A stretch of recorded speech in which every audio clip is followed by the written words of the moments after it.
আমি একজন সাধারণ মানুষ, তোমার দরবারে ক্ষমা ভিক্ষে চাই। তুমি বড় ক্ষমাশীল, তুমি বড় দয়াশীল। আমি বড় অপরাধী, আমি বড় গুনাহগার, তোমার দরবারে ক্ষমা ভিক্ষে চাই। গাড়ি অ্যাক্সিডেন্ট হয়েছিল, এই কথাই ঠিক। গাড়ির বাস্তবতা খুবই খারাপ।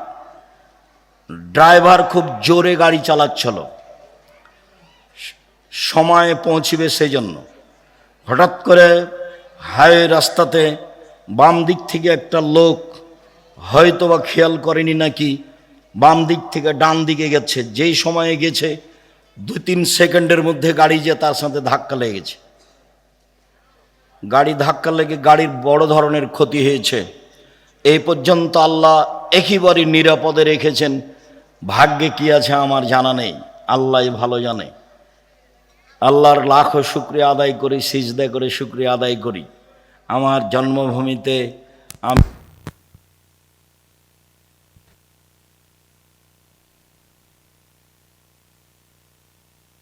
শক্তিমান, তোমাকে আমি বিশ্বাস করি। তুমি সর্বশক্তিমান, ইন্নাকা আলা কুল্লি শাইইন কাদির, তুমি সব কিছু করতে পারো, এটা আমি বিশ্বাস করি। আমি আব্দুর রাজ্জাক বিন ইউসুফ, আমার বিদ্যা বুদ্ধি দিয়ে আমি কোনো কাজ করি না, তোমার বিশেষ রহমতে কাজ করি, এটা আমার বিশ্বাস কাজ করে। 2013 সালের 24শে আগস্ট রোজ মঙ্গলবার 11টার সময় জামিয়া সালাফি হাঁটাবো, বীর হাঁটাবো, রূপগঞ্জ, নারায়ণগঞ্জ, ঢাকা। কাঁঠাল গাছের নিচে বলেছিলাম আমার হাতে টাকা নেই, এ কথাও সত্য। এখানে প্রতিষ্ঠান গড়বে, এ কথাও সত্য।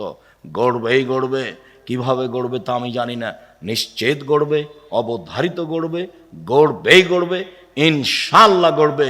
সেই প্রতিষ্ঠান অবস্থান করে 100 বিঘা জমির উপরে। কাজে আমি খুব বিশ্বাস করি তোমার রহমতে বেঁচে আছি, তোমার কাছে জোরালো দাবি রাখছি, ভুল ত্রুটি দিয়ে যেন জামে সালাফের ক্ষতি না হয়। তুমি আমার একটা কথা শোনো, তুমি জামিয়া সালাফিকে কবুল করো, যা দিয়ে জাতি তোমাকে চিনবে, যা দিয়ে জাতি তোমাকে মানবে। আমার ভুল ত্রুটির কারণে জামিয়া সালাফের ক্ষতি করো না।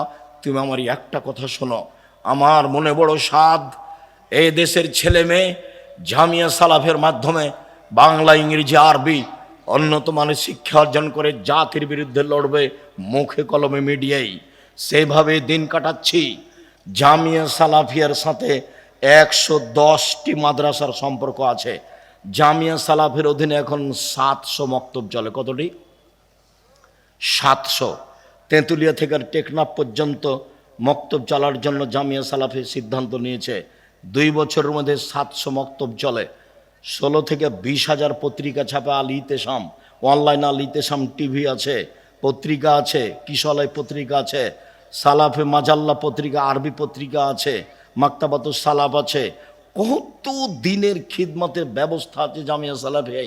এতিম অসহায়দের লালন পালনের ব্যবস্থা আছে। এই জন্য আল্লাহকে বলছি আমার ভুল ত্রুটির জন্য জামিয়া সালাফিয়ার জন্য ক্ষতি না হয়। আর আমি জেনে শুনে সজ্ঞানে কোনো ভুল ত্রুটি করতে রাজি নই। যদি করে ফেলি তুমি আমাকে মাফ করো। আমি একজন সাধারণ মানুষ, তোমার দরবারে ক্ষমা ভিক্ষে চাই। তুমি বড় ক্ষমাশীল, তুমি বড় দয়াশীল। আমি বড় অপরাধী, আমি বড় গুনাহগার, তোমার দরবারে ক্ষমা ভিক্ষে চাই। তোমার দরবারে তাকওয়া সম্মান ভিক্ষে চাই। তুমি কবুল করো, তুমি কবুল করলে কেউ ঠেকাতে পারে না। আল্লাহুম্মা লা মানিয়া লিমা আতাইতা ওয়ালা মুতিয়া লিমা মানাতা। তুমি যা দিবে তা কেউ ঠেকাতে পারে না, তুমি যা দিবে না কেউ তা দিতে পারে না। এইভাবেই তোমাকে বিশ্বাস করি। তোমার নবী মুহাম্মদ সাল্লাল্লাহু আলাইহি সাল্লাম যেভাবে বলেছেন, সম্মানিত দিনী ভাই বোন, সদাচরণে সবচেয়ে দামি জান্নাত পাওয়া যায়।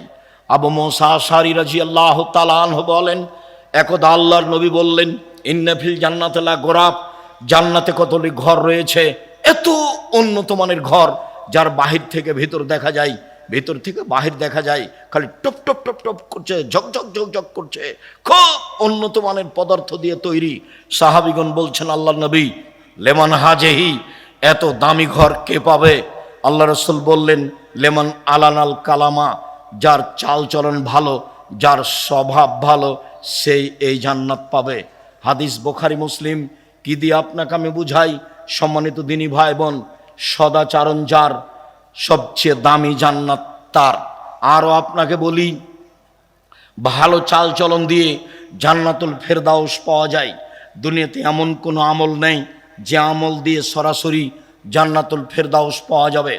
8টি জান্নাতের 8টি দরজার সবচেয়ে দামি জান্নাত, সবচেয়ে দামি দরজা হচ্ছে জান্নাতুল ফেরদাউসের।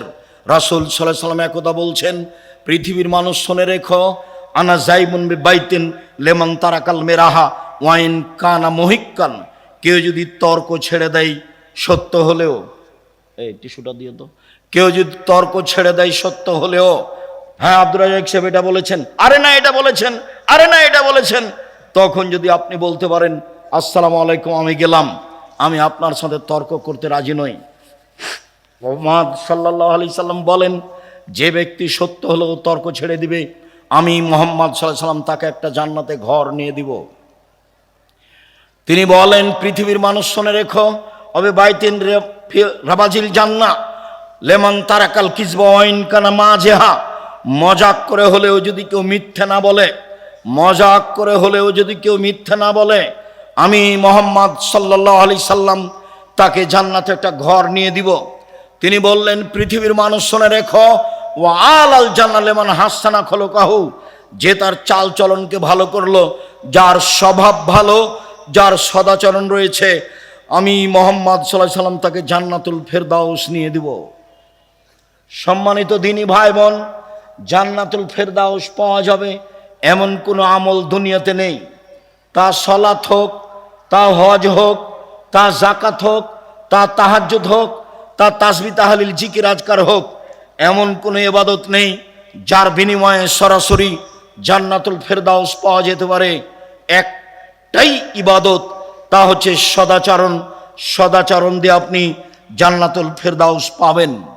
আবু হুরায়রা রাদিয়াল্লাহু তাআলা আনহু বলেন, রাসূল সাল্লাল্লাহু আলাইহি সাল্লাম বলেছেন, পৃথিবীর মানুষ শুনে রেখো, জান্নাতুল ফেরদাউস সদাচরণ দিয়ে বড় বড় 2টি নেকি একসাথে হয়।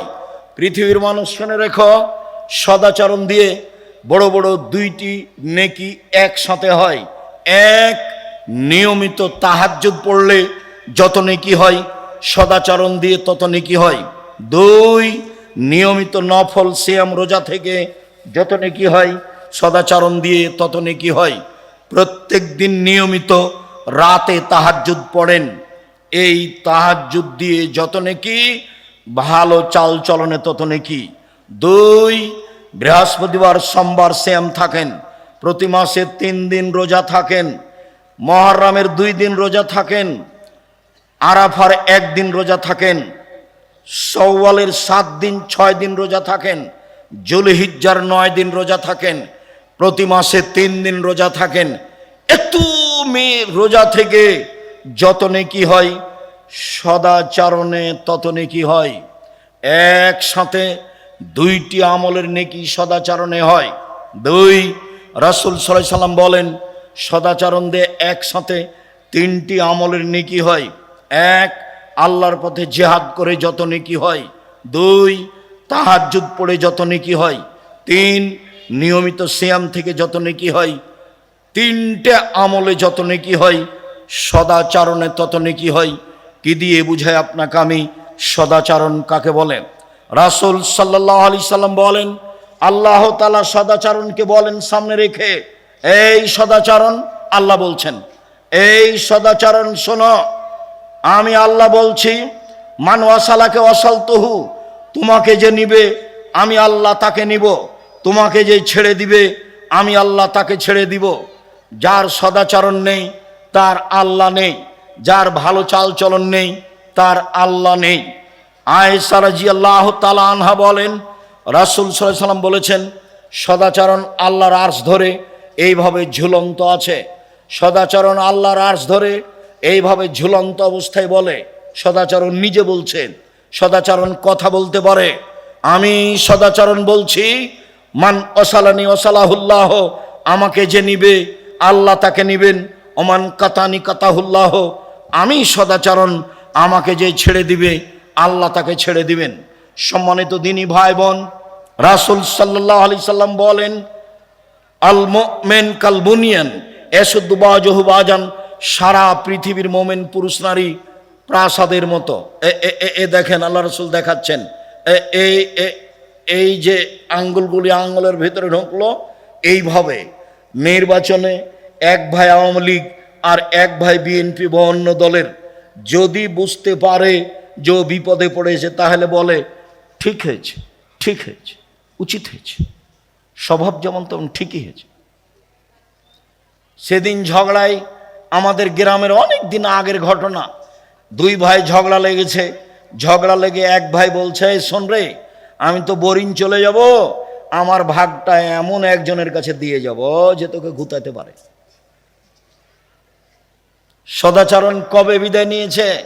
আমাদের গ্রাম ঘরের মহিলারা যখন ঝগড়া লেগে যায়, তখন একবারে বস্তির ভাষায়, সবচেয়ে নিম্ন ভাষায় ঝগড়া করে। ঝগড়া যখন শেষ হয়ে যায়, তখন মহিলাটা বলে, দেখ জানটা একবারে মনের স্বাদ মিটিয়ে বলেছি, মনের স্বাদ মিটিয়ে বলেছি।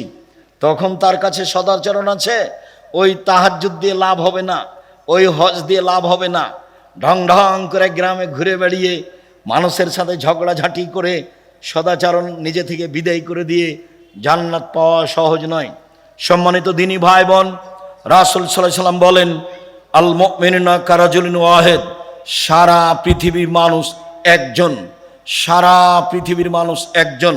ইনিস্তাকারা আসহু ইস্তাকা কুল্লহু, মাথায় ব্যথা হলে সম্পূর্ণ শরীরে ব্যথা বুঝতে পারে, চোখে ব্যথা হলে সম্পূর্ণ শরীরে ব্যথা বুঝতে পারে। আমি বিপদে পড়েছি, আপনিও বিপদে পড়বেন, আমার পাশে এসে বলবেন কি হয়েছে, ডাক্তার লাগবে, অ্যাম্বুলেন্স লাগবে, অটো নিয়ে আসবো, এরই নাম হলো সদাচরণ। তার একটা কথা, যে হাদিসে রাসূল সাল্লাল্লাহু আলাইহি সাল্লাম বলেছেন, 7 শ্রেণীর মানুষ বিচারের মাঠে বিশেষ ছায়াতলে থাকবে। তার এক শ্রেণীর মানুষ হচ্ছে ন্যায়পরায়ণ নেতা। ন্যায়পরায়ণ নেতা হলো সবার আগে, তার মানে তাহাজ্জুদ পড়ে যে মর্যাদা পাবে তার আগে, 5 ওয়াক্ত সালাত আদায় করে যে মর্যাদা পাবে তার আগে, গোপনে দান করে যে মর্যাদা পাবে তার আগে। ন্যায়পরায়ণ ব্যক্তি হলো সর্বপ্রথম। তো যারা যেখানে ন্যায়পরায়ণ তারা সব আগে। রাসূল সাল্লাল্লাহু আলাইহি সাল্লাম এক জায়গাতে বললেন, 3 শ্রেণীর মানুষের সাথে আল্লাহ কথা বলবেন না বিচারের মাঠে। তার এক শ্রেণীর মানুষ হচ্ছে আল মুসবিল, টাকনোর নিচে পায়জামা প্যান্ট লুঙ্গি পরে যে, তার সাথে আল্লাহ বিচারের মাঠে কথা বলবেন না, সে যত বড়ই পরহেজগার হোক। 2 শাইখুন জানিন, বেশি বয়সে জেনা করে যে, তার সাথে আল্লাহ কথা বলবেন না, হজ করলেও নয়, তাহাজ্জুদ পড়লেও নয়। 3 মালিকুন কাযাব, মিথ্যুক দায়িত্বশীল, মিথ্যুক হেডমাওলানা, মিথ্যুক হেডমাস্টার, মিথ্যুক প্রিন্সিপাল, মিথ্যুক ভাইস চ্যান্সেলর, মিথ্যুক মেম্বার, চেয়ারম্যান, এমপি, মন্ত্রী, জেল সুপার, যারা যেখানে মিথ্যা কথায় দায়িত্ব পালন করবে, তাদের সাথে আল্লাহ বিচারের মাঠে কথা বলবেন না, হজ করলেও না, তাহাজ্জুদ পড়লেও না। হাদিস বুখারী মুসলিম। যার কারণে ন্যায়পরায়ণতা বিষয়টি অতীব জরুরি মানুষের জন্য।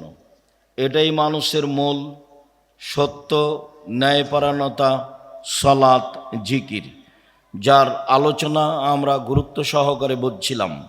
সম্মানিত দিনী ভাই বোন, মানুষ সবচেয়ে নিচে নেমে যায় কখন?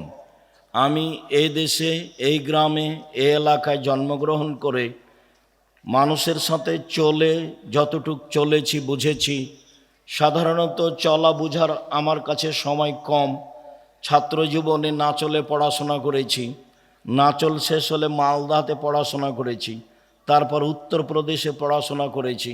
আমার মা বলতো, পশ্চিমে গেলে লাঠি পাগড়ি পাওয়া যায়, বড় মাওলানা হওয়া যায়। এটা যে আমার মা কি বুঝলেন, পশ্চিমে গেলে বড় মাওলানা হওয়া যায়, লাঠি পাগড়ি পাওয়া যায়। আব্দুল্লাহ বিন ফজল রাহেমাহুল্লাহ এসেছেন আমাদের দেবীনগর মাদ্রাসায় বক্তব্য দিতে। তা আমার মা আমাকে কোলে নিয়ে বলছেন এ কথা। আমার মা পরবর্তীতে নকল করেন যেভাবে, তাতে আমার মায়ের ধ্যান ধারণা ছিল এই, ফকিরকে ভিক্ষে দিলে দোয়া করার জন্য বলতেন, যেটাই তার বুঝ আসুক। খুব শক্ত ছিলেন পড়ানোর ব্যাপারে, খুব শক্ত, যা অনেক দিন বলেছি। একদিন দিন 12টা 12:30 পর্যন্ত নদীতে হেলেছি, সাঁতার দিয়েছি, আজকে যাব না, না চলছে এই জন্য। তো এখন 12টার দিকে এসেছি, তা মা বলছে খেয়ে নিয়ে বের হ, আজকে যাব না। যেতেই হবে, আজকে যাব না, যেতেই হবে। বলে তাহলে ভাত খাবো না। বলে খাস না, যা। তো আমি না খেয়ে উঠে গেলাম, ব্যাগটা হাতে নিয়ে এখন বের হচ্ছি। বলে টাকা নিয়ে যা। বলে টাকা নিব না। তো নিস না, যা। তো আমি তো না খেয়ে টাকা ছাড়াই বাড়ি থেকে বের হয়ে গেলাম। মা তো আমার নরম হলো না। ও তো ঠিক কথাই 5 বছরের জন্য পাঠিয়েছিল, 5 বছরের আগে দেশে আসবি না। তো 5 বছর 3 বছর পার হয়ে আমি চলে এসেছি। এখন বাড়িতে ঢুকতেই আঁচল দিয়ে আমার মা মুখটা মুছে একটু বলে না যে কেমন আছিস, কেমন ছিলি। বলছে যে আরও যে 2 বছর বাকি আছে, আলিকে নাই।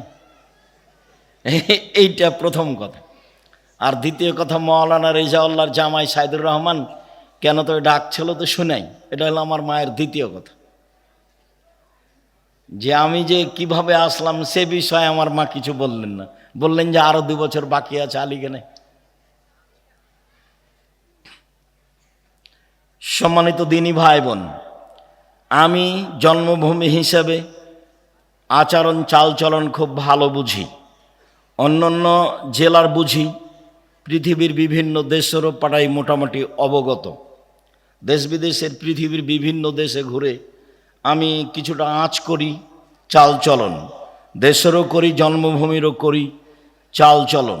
চলেন আজকের আলোচনায় চালচলনে বলতে যাই, পৃথিবীতে বিচার মাঠে মানুষের পাপ নাকি ওজন হবে। এই ছেলে, ওই যে ওখানে মেয়েগুলো হইচই করছে, গল্প করছে, তোমরা শোনো না? যাও দেখো, যারা দায়িত্ব পালন করছে দেখো, ওর গল্প শুনতে এসেছি আমরা। তুমি মহিলা মানুষ একটু শরম করো না কেন? কথা বলো কেন? আর একজন যদি তোমার গায়ের উপরে মাথার উপরে চলে যায়, তুমি মুখ খুলবা না? যাকো, দেবীনগরে দিয়াড়ে বাস করে একবারে মানুষ অমানুষ হয়ে গেছো, পশু প্রাণী হয়ে গেছো। তুমি বেটি ছেলে মানুষ, মুখ খোলো কেন? মুখখান বন্ধ রাখো। তোমার জন্য এসেছি। জাতির যদি রাস্তাঘাট করে দিতে না পারি, জাতির যদি স্কুল কলেজ করে দিতে না পারি, জাতিকে চূড়ান্ত সঠিক ধর্ম দিতে পারবো ইনশাল্লাহ। ধর্মের ব্যাপারে জাতিকে ফাঁকি দিয়ে পরকাল হারাতে রাজি নই। এই জিম্মেদারি নিনি। 90 সাল থেকে বলে আসছি একই কথা, কোনো দিন কোনো ভাষা পরিবর্তন করা লাগেনি, এই ভাবি আছে।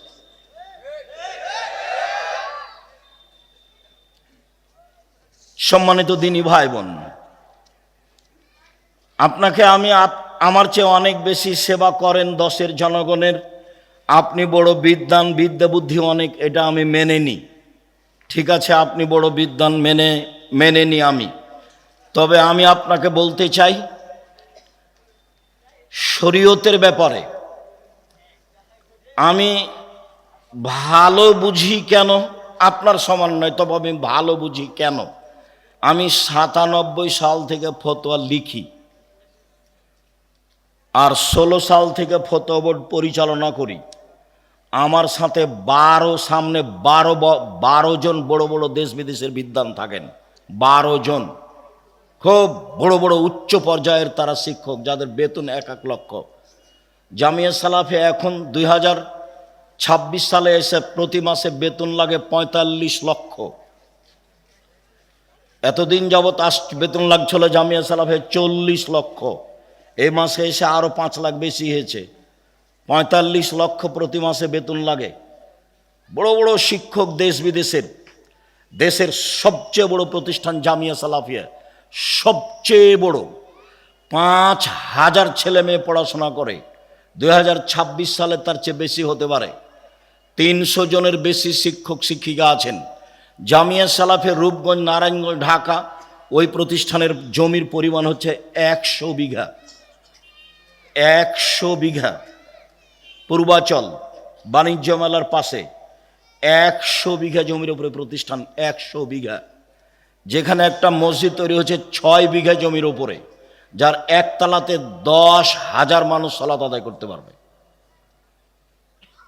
যেটা আমাদের বাড়ির পাশে রাজশাহীতে, এটা 50 বিঘা জমির উপরে ছেলেদেরটা, আর মেয়েদের যেটা তৈরি হচ্ছে সেটা 70 বিঘা জমির উপরে, 33 শতকের বিঘায়। যেটা দিনাজপুরে সেটা প্রায় 20 বিঘা জমির উপরে।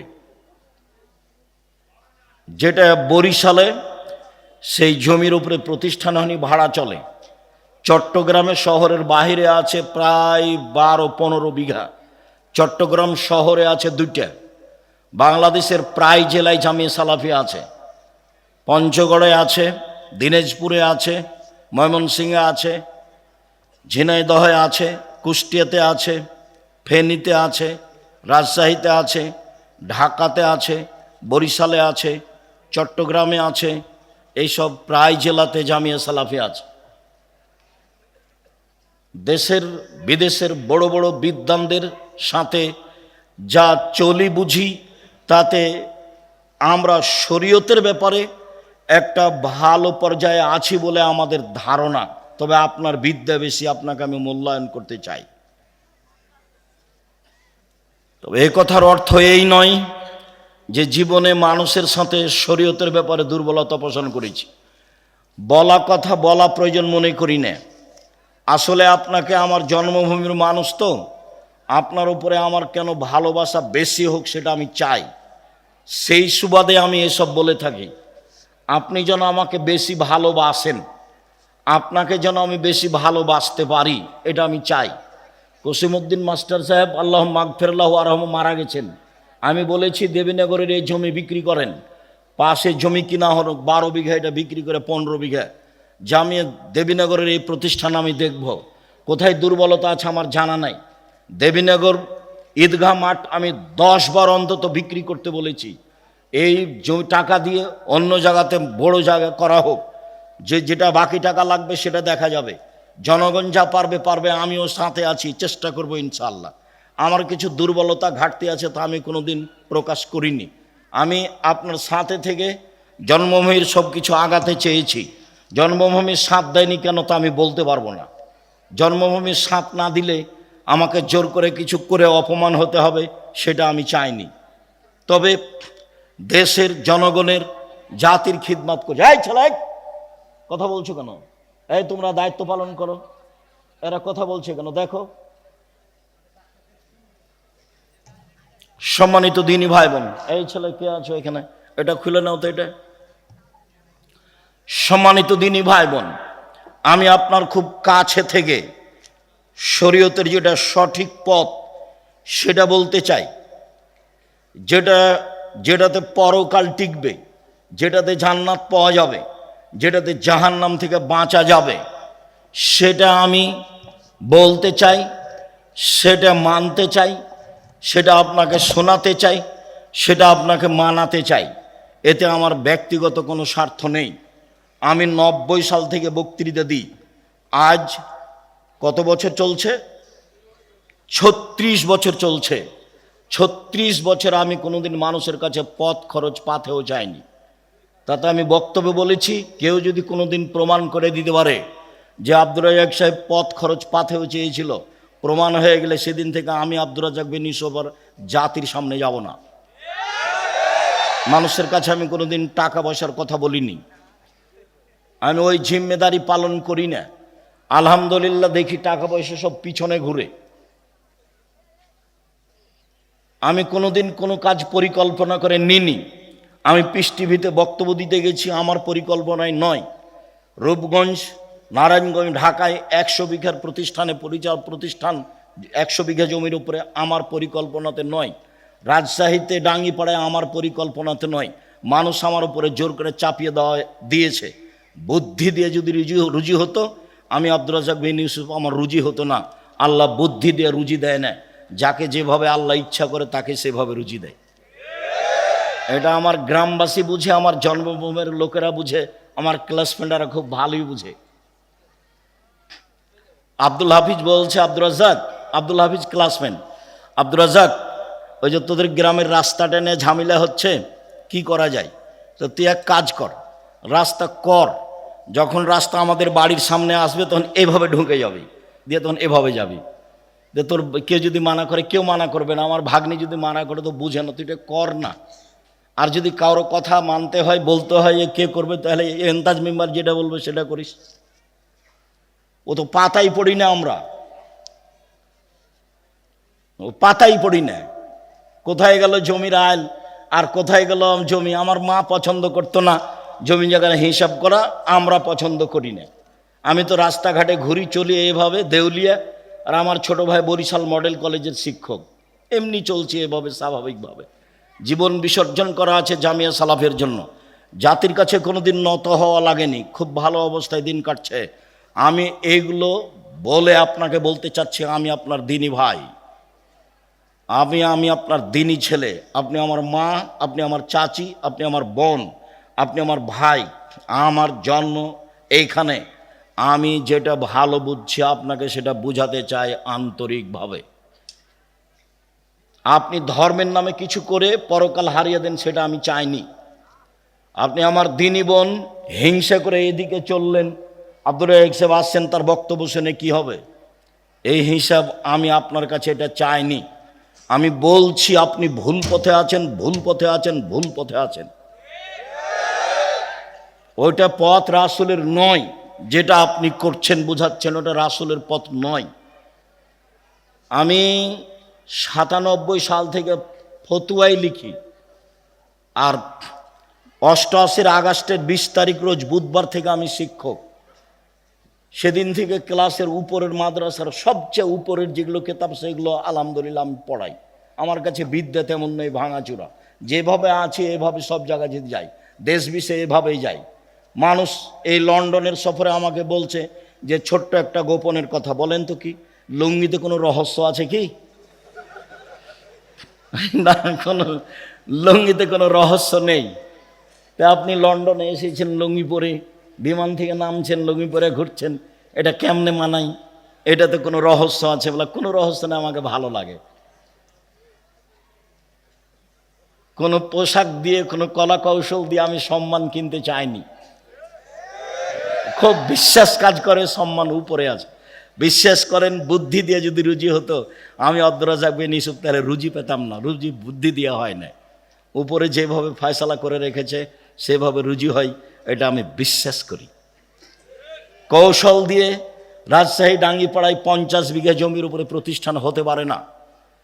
মসজিদটা 90% জমির উপরে। ডাঙ্গিপাড়া রাজশাহীর মসজিদটা কত শতকের উপরে? 90%। 3000 মানুষ এক স্তরে একবার সালাত আদায় করতে পারে, তার 4 তলা মসজিদ।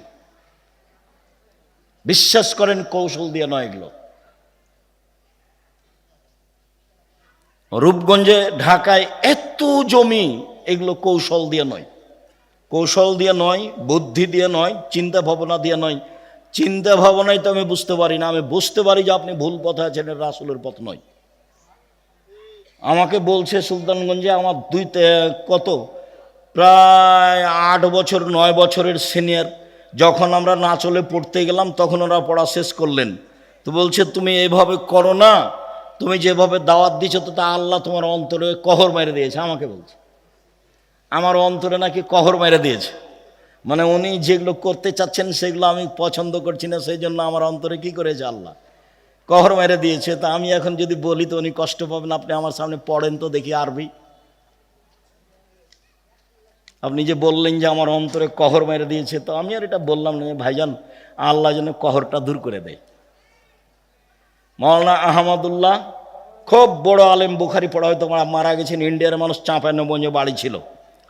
তো দেখতে গেছি শেষের কালে, তো বলছে আমি আব্দুর রাজ্জাক বিন ইউসুফ আপনাকে দেখতে এসেছি। কোন আব্দুর রাজ্জাক? কোন আব্দুর রাজ্জাক? যে জাল জয়ীফ হাদিস লেখে, যে জাল জয়ীফ হাদিস লেখে। জি। তো হাদিস আবার জাল জয়ীফ হয় নাকি? হাদিস আবার জাল জয়ীফ হয় নাকি? হাদিস সব সহি, হাদিস সব সহি। তারপর তো আচ্ছা ঠিক আছে হলো, তো আপনি একটু আমাদের জন্য দোয়া করবেন। কি দোয়া করবো? দোয়া তো তোমরা তুলে দিয়েছো। কি দোয়া করবো? দোয়া তো তোমরা তুলে দিয়েছো। তখন আমি বলছি তাহলে হেদায়েতের দোয়া করেন। হ্যাঁ হ্যাঁ, হেদায়েতের দোয়া করা যাবে, আল্লাহ তোমাদের হেদায়েত করুক, আল্লাহ তোমাদের হেদায়েত। এখন কহর মেরে দিয়েছে, মুখের কথা উনি বললেন, কি করার আছে? সম্মানিত দিনী ভাই বোন, বলছিলাম বিচারের মানুষের পাপ নাকি ওজন হবে। যারা হিন্দু তাদের পাপ নেকি ওজন হবে না, কেননা তাদের নেকি নেই। যারা ইহুদি তাদের পাপ নেকি ওজন হবে না, কেননা তাদের নেকি নেই। যারা খ্রিস্টান তাদের পাপ নেকি ওজন হবে না, কেননা তাদের নেকি নেই। যারা কাদিয়ানি তাদের পাপ নেকি ওজন হবে না, কেননা তাদের নেকি নেই। যারা শিয়া তাদের পাপ নেকি ওজন হবে না, কেন? তাদের নেকি নাই। যারা আকীদায় মাইর খেয়ে গেছে বিশ্বাসে, তাদের পাপ নেকি ওজন হবে না, কেননা তাদের নেকি নাই। পাপ নেকি থাকলে তো দাঁড়ি পাল্লা লাগবে। আল্লাহ তাআলা বলছেন, ফালা নকিমু লাহুম ইয়াউমাল কিয়ামাতি ওয়াজনা, আমি ওদের পাপ নেকি ওজন করব না। আমি আল্লাহ ওদের পাপ নেকি ওজন করব না। ওদের কপাল এবং মাথার সম্মুখ ভাগ আর পা ধরে জাহান্নামে নিক্ষেপ করা হবে, তাদের পাপ নেকি ওজন হবে না। সম্মানিত দিনী ভাই বোন, বিচারের মাঠে সবচেয়ে ভারী নেকি সদাচরণের নেকি।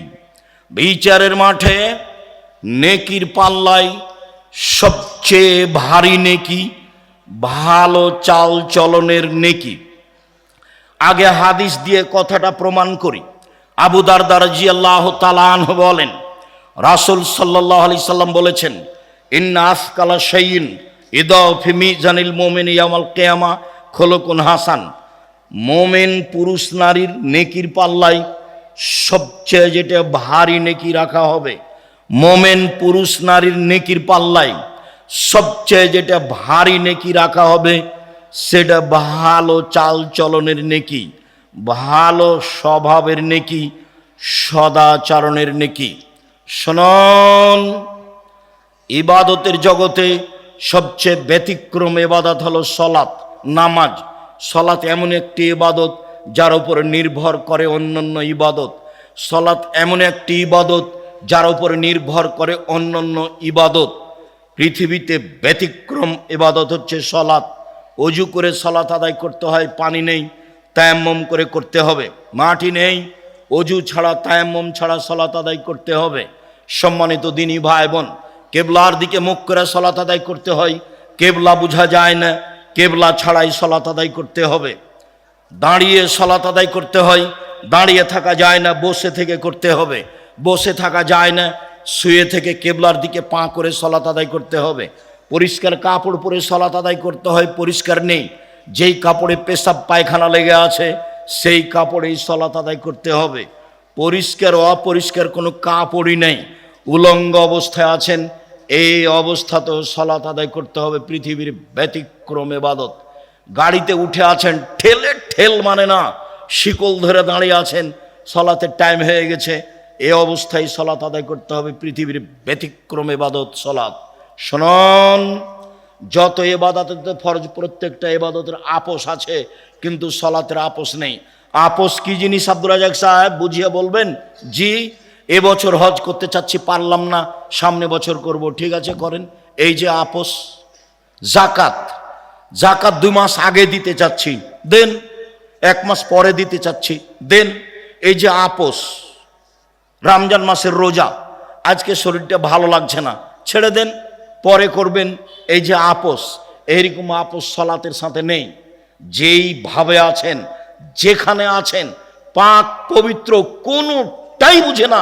পৃথিবীর ব্যতিক্রম বিরল ইবাদত হলো সলাত, যা কোনোদিন মানুষের সাথে আপোষ করেনি। উলঙ্গ অবস্থাতে ইবাদত করতে হবে, তার নাম সলাত। বলছিলাম, পৃথিবীর ব্যতিক্রম সলাত, ইবাদত সলাত। এই সলাতের নেকি যত ভারী, ভালো চাল চলনের নেকি তার চেয়ে 1,00,000 গুণ বেশি ভারী। এই কথা আমি বলিনি, যারা মাদ্রাসা লাইনে পড়ে তারা বুঝে। ইন্না আসকালা শাইইন ইসিম তাফজিল, মানে সবচেয়ে বেশি ভারী। দুনিয়াতে আর একটা নেকি আছে, তাতে বেশি, পাল্লাতে নেকি বেশি হয়, তা হচ্ছে সুবহানাল্লাহ ওয়া বিহামদিহি সুবহানাল্লাহিল আযীম, যার সংখ্যা নেই, যে যা পারে। এতে দাড়ি পাল্লায় নেকি ভারী হবে, এই কথা আল্লাহ রাসূল বলেছেন। তবে সবচেয়ে ভারী নেকি বলেননি। ইবাদতের জগতে সবচেয়ে দামি ইবাদত সিয়াম, ব্যতিক্রম ইবাদত সিয়াম। বৃহস্পতিবার, সোমবার মানুষের সিয়াম থাকা উচিত। এই 2 দিনে মানুষের পাপ নেকি আল্লাহর কাছে পেশ করা হয়। ইবাদতের জগতে সবচেয়ে দামি ইবাদত হলো সিয়াম। রোজা সিয়ামের নেকি যত ভারী, সদাচরণের নেকি তার চেয়ে হাজারো গুণ বেশি ভারী। শুনুন, হজ করলে কবুল হলে লোকটা হয়ে যায় সেই দিনের মতো যেদিন তার মা তাকে জন্ম দিয়েছে। হজ করলে কবুল হলে লোকটা হয়ে যায় সেই দিনের মতো যেদিন তার মা তাকে জন্ম দিয়েছে। নিষ্পাপ হয়ে যায়। এই হজের নেকি যত ভারী, সদাচরণের নেকি তার চেয়ে লক্ষ গুণ বেশি ভারী। কি দিয়ে বুঝায় আপনাকে সদাচরণ কাকে বলে? সদাচরণ ভালো কথা ভালো কর্ম, ভালো কথা ভালো কর্মের নাম হলো সদাচরণ। একটু বাস্তব দেখাই। আমি এই অটোতে এখানে উঠে বসে আছি, আপনি গাড়িতে উঠতেই লোকটা টান দিয়েছে, তখন আপনি আমার মুখের উপরে এসে পড়ে গেছেন। ও বুঝতে পারেনি আপনি আমার মুখের উপরে এসে পড়ে গেছেন। তখন আমি বলছি বসেন বসেন, কোনো সমস্যা নেই, বসেন বসেন। আর আরেকটা লোক অটোতে বসে আছে, আপনি গিয়ে অটোতে উঠেছেন, উঠতে বসতে না বসতে লোকটা টান দিয়েছে, তেমনি আপনি তার মুখের উপরে পড়ে গেছেন। তখন বসে থাকা লোকটা বলছে চোখ নাই কপালে, কপালে চোখ নাই, হিসাব করে বসতে পারেন না, হিসাব করে উঠতে পারেন না। আগেরটাও আচরণ, পরেরটা আচরণ, বলেন তো কোনটা ভালো আচরণ? তাহলে বুঝি সবাই ভালো আচরণ কাকে বলে। মানুষের বদনাম করে, ক্ষমতা দেখে গীবাত করে ভালো আচরণ টিকে না। জোর করে জমি দখল করে, সারা জীবনটা আমি আইল মাপতে দেখেছি। ধান বপন করা হয়েছে মেপে, কাটার সময়তে মাপা, কত গন্ডগোল। আবার যখন আইল দিচ্ছে, ফাঁড়ি দিচ্ছে ধানের, তখন ওই ফাঁড়ি দেওয়ার সময়তে যে একবারে মাঝামাঝিতে যে থোপটা পড়েছে ওটা নিজের দিকে করে নিয়েছে। আচ্ছা, মাঝামাঝিতে যে থোপটা পড়েছিল নিজের দিকে করে নিয়েছেন, সেটা তো আপনার নয়, সেটা কি হবে? তখনই কি আপনার ভিতরে সদাচরণ আছে? জি না, সদাচরণ নেই। সদাচরণ কাকে বলে? সদাচরণ কি জিনিস? সম্মানিত দিনী ভাই বোন, যারা যেখানে আছেন কাজকর্ম বন্ধ করে, দোকানপাট বন্ধ করে, ক্রয় বিক্রয় বন্ধ করে গুরুত্বপূর্ণ আলোচনা শোনার জন্য আন্তরিকভাবে অনুরোধ জানাচ্ছি। যারা বাড়িতে বসে আছেন তারা অন্যায় অপরাধ করেছেন। আর যাদের ভিতরটা একটু দুর্বলতা, কেমন কেমন লাগে, হিংসা হিংসা ভাব, ওই হিংসা করে কোনো লাভ নাই, সরিষা সমপরিমাণ লাভ নাই। আমার জীবনে দুইটা ত্যাগ। এই ছেলে শুনে রাখো, আমার জীবন দুইটা ত্যাগ, জীবন বাজি রেখে চেষ্টা চালাচ্ছি। আমি মানুষের জীবনে কোনোদিন বদনাম করব না, যা হবে হবে। ও যদি আমাকে ধুয়ে ছেড়ে দেয়, আমি তার ব্যাপারে কোনো কথা বলবো না, এটা আমার ত্যাগ। দ্বিতীয় ত্যাগ হচ্ছে আমি প্রতিশোধ নিব না, আমি প্রতিশোধ নিতে চাই না। মোবাইল রিং হচ্ছে, আমি অন করেছি, অন করে গালি দেওয়া শুরু করছে। অনেক সময় মা থেকে শুরু করে, অনেক সময় বোন থেকে শুরু করে, অনেক সময় দেশের ভাষা দিয়ে শুরু করে। দিতে দিতে যখন থেমে যাই, তখন আমি আবার রিং দিয়ে বলি ভাইজান কোনো গালি বাকি ছিল মনে হয়, মোবাইলে মনে হয় টাকা শেষ হয়ে গেছে, যদি আরো কিছু থাকে গালি দিয়ে নেন। অথচ গালি আমার মা দিয়ে শুরু করেছে, আমি তার উত্তর দেওয়া প্রয়োজন মনে করিনি। ধুয়ে ছেড়ে দিলাম, আপনার নামটা আমি মুখে নেব না, যা হবে হবে। জীবনে কোনোদিন প্রতিশোধ নেব না। সিলেট সোনাম ফেন্সিগঞ্জের ওসি আমাকে বলছে, আব্দুর রাজ্জাক সাহেব সিগনেচার করেন না, মামলা আমি চালাবো, আপনার গাড়ি ভেঙে দেবে, গাড়িতে আঘাত করবে, মানে আমি ওসি, আমি আপনার মামলা চালাবো। আমি বলছি ওসি সাহেব, আমি মানুষের বিরুদ্ধে মামলা করি না, আমি মামলা করব না। আমি যদি মামলা করি তাহলে আমার মামলা ছোট হয়ে যাবে মানুষের। ও বিচার করতে পারে না? ওও তো বিচার করতে পারে, ও করুক। আমি তো তার ক্ষতি করিনি, সে গাড়িতে এসে আঘাত করবে কেন? আমার বাড়ি তার বাড়ির পাশে নয়। আমার জীবনে আমি কোনোদিন প্রতিশোধ নিই না কারো, আমার জীবনে আমি কোনোদিন কারো বারে মুখ খুলি না, খুলবো না, এটা আমার দৃঢ় প্রতিজ্ঞা। ও যদি আমাকে ধুয়ে ছেড়ে দেয়, তবে আপনাকে আমি বলছি, আপনি আমার দিনী ভাই, আপনি আমার দিনী বোন, আপনি ভুল পথে আছেন, এটা আমার চূড়ান্ত ভিতরে কাজ করে। আমি একদিন নয়, দুই দিন নয়, বহুদিন একই কথা বলেছি আপনাকে সত্য পথে নিয়ে আসার জন্য। আমার গ্রামের আবু ভাই মারা গেছেন, আমার মুখের উপরে বলছে আজকে যে ও তাফসির করলো না, এই তাফসির তোরা জানিস না? বলে কি তাফসির করলো? আরে তোরা ওই তাফসিরই জানিস না। বলেন কি করলে একটু বলবেন তো, কি তাফসির করলো? ওই তাফসিরই তো জানিস না, তোকে কি বলবো? বলেন কিছু। তখন বলছে যে শোন, মুফাসসির সাহেব বলছেন যে আদম আলাইহিস সালাম ঘুম থেকে উঠে দেখছেন পাশে একজন সুন্দরী নারী।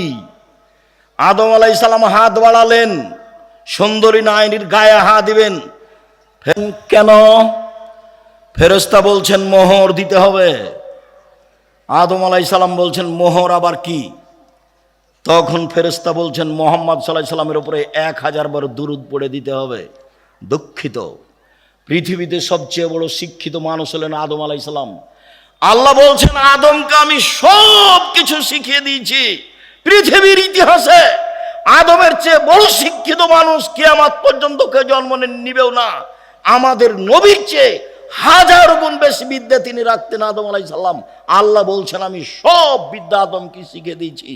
যিনি সব বিদ্যা রাখতেন, নিজের বউ কিভাবে হালাল করতে হবে সেটাই তিনি জানতেন না। বুঝতে পারেননি কথা? একেবারে ডাহা। আমি আমার চাচাতো ভাইয়ের মুখের উপরে বললাম শোনেন, মুফাসসিরকে 80 160 লাঠি পিটাতে হবে। সাধারণ মানুষ মিথ্যা কথা বললে, অপবাদ লাগালে তার জন্য 80 লাঠি, আর নবীর উপরে অপবাদ লাগালে তার জন্য 80 160 লাঠি পিটাতে হবে। তুমি আমার ভাই, তুমি আমার ভাতিজা, তুমি এ দেশের ছেলে। তুমি চোখ দেখিয়ে ভিতরে হিংসা রেখে উল্টা মুখে চলে সফল হতে পারবে না। তুমি মনে রেখো, আমি আব্দুর রাজ্জাক বিন ইউসুফ তোমার গ্রামের মানুষ আমি বলছি। সম্মানিত দিনী ভাই বোন, চলেন এবার দেখি সদাচরণ কাকে বলে।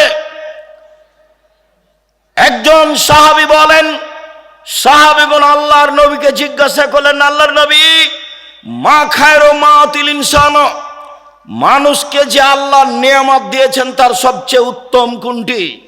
2 হাত আল্লাহর নিয়ামত, 1 হাত নেই যার, তাকে জিজ্ঞাসা করলে বোঝা যাবে 1 হাতের দাম কতটুকু। 2 পায়ের 1 পা নেই যার, তাকে জিজ্ঞাসা করলে বোঝা যাবে নিয়ামত পা কেমন। যত আল্লাহ নিয়ামত দিয়েছে মানুষকে, বাড়ি গাড়ি স্ত্রী আহাল পরিবার, তার সবচেয়ে উত্তম নিয়ামত হলো সদাচরণ। তার সবচেয়ে উত্তম নিয়ামত হলো সদাচরণ। ভালো চাল চলন আছে যার, সব কিছু আছে তার। আব্দুল্লাহ ইবনে আমর রাদিয়াল্লাহু তাআলা আনহু বলেন, রাসূল সাল্লাল্লাহু আলাইহি সাল্লাম বলেছেন, পৃথিবীর মানুষ শুনে রেখো, 4টে জিনিস আছে যার, সব কিছু আছে তার। 4টে জিনিস আছে যার, ইহকাল আছে তার, পরকাল আছে তার। পৃথিবীর মানুষ শুনে রেখো, 4টে জিনিস আছে যার, সব কিছু আছে তার, ইহকাল আছে তার, পরকাল আছে তার। 1, হিফজ আমানাতিন, আমানতের রক্ষা। ক্লাস 10-এ পড়ো তুমি, 50 জন ছাত্র টাকা উঠিয়ে 2 জন ছাত্রকে চাঁপাইনবাবগঞ্জ পাঠানো হয়েছে উপহার কেনার জন্য। উপহারের দাম ছিল 500 টাকা। ওরা 100 টাকার নাস্তা করেছে। নাস্তা করে ওই 100 টাকা এই 500-র মধ্যে লাগিয়ে দিয়ে ওই জিনিসগুলির দাম 600 টাকা করেছে। বলেন তো তার কাছে কি আমানত রক্ষা পেয়েছে? আমানত নেই যার, কোনো কিছু নেই তার। 2, হুসন খালিকাতিন, ভালো চাল চলন যার, ইহকাল তার। ভালো আচরণ যার, পরকাল তার। ভালো চাল চলন যার, সব কিছু তার। 3, সিদক হাদিসিন, সত্য কথা যার, সব কিছু তার। 4, ইফাতিন ফিতওয়ামাতিন, বৈধ রুজি যার, সব কিছু তার, ইহকাল তার, পরকাল তার। সম্মানিত দিনী ভাই বোন, বলছিলাম সদাচরণ। নওয়াস ইবনে সামান রাদিয়াল্লাহু তাআলা আনহু বলেন, একদা আমি আল্লাহ রাসূলকে জিজ্ঞাসা করলাম, আল্লাহর নবী, মাল বিররু আল ইসম, পাপ কাকে বলে, নেকি কাকে বলে একটু বলেন। আল্লাহর নবী বলেন, তো পাপ কাকে বলে, নেকি কাকে বলে? আপনি একটু ভালো করে বুঝেন। জিজ্ঞাসা হচ্ছে পাপ কি জিনিস আর নেকি কি জিনিস। আল্লাহ রাসূল উত্তরে বললেন, আল বিররু হুসনুল খুলুক, নেকি হলো ভালো চাল চলন। কই, তিনি তো বললেন না নেকি হলো হজ, তিনি তো বললেন না নেকি হলো তাহাজ্জুদ, তিনি তো বললেন না। নেকি হলো সিয়াম, রোজা। জিজ্ঞাসা করা হলো আল্লাহর নবী, নেকি কি জিনিস? আল্লাহর নবী উত্তরে বললেন, ভালো চাল চলন হলো নেকি। নেকি বলতে ভালো চাল চলনকে বোঝানো হয়। সম্মানিত দিনী ভাই বোন, সদাচরণ এমন একটা জিনিস যা দিয়ে সবচেয়ে দামি জান্নাত পাওয়া যায়। সদাচরণ এমন একটা জিনিস যা দিয়ে সবচেয়ে দামি জান্নাত পাওয়া যায়। এই ছেলে, বসো, একটু ধৈর্যের পরিচয় দাও।